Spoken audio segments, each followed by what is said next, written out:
Many people think that capitalism and imperialism are the same thing, or at the very least that they're very closely connected. In fact, they're contradictory and opposed systems of economic and political organisation. Because of this confusion, many people blame capitalism and the world trade system for bad things that have happened in the past or in the present, the exploitation of poor people, mass famines and the like, when in fact it's imperialism and empire that should get the blame. So what are these two different systems? Capitalism is a system of the free exchange of goods and services between individuals on a voluntary basis under the rule of law and in a system of private property rights. In other words, it's a system of voluntary exchange in which all parties to the exchange are better off. Now, imperialism, by contrast, is a system of relations based upon power. Essentially, it's a system in which certain groups of privileged people in one part of the world are able to extract unearned income from people in other parts of the world through the use of exploitative power relations, usually with the help of local collaborators.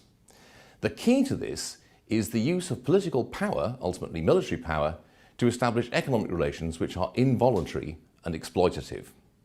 Empires have existed throughout the whole of human history. In fact, there are so many examples of empires that it's hard to know where to start.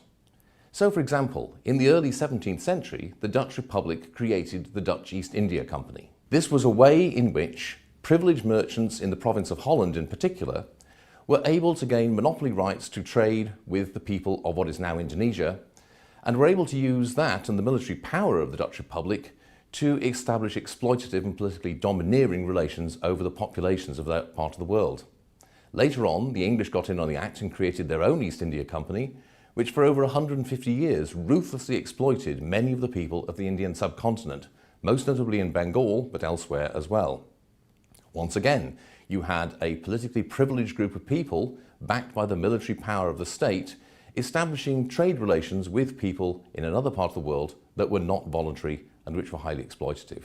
More recently, in the Caribbean, the United Fruit Company, backed by the US federal government, was able to establish similarly exploitative relations with people in parts of Central America, such as Honduras and Guatemala.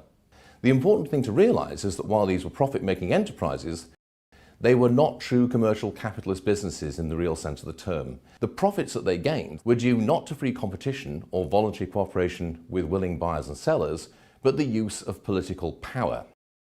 Had we had a true capitalist system operating here, we would have had lots of free trade between the people in the other part of the world, not only with people from the US or the UK, but also other people from other parts of the world.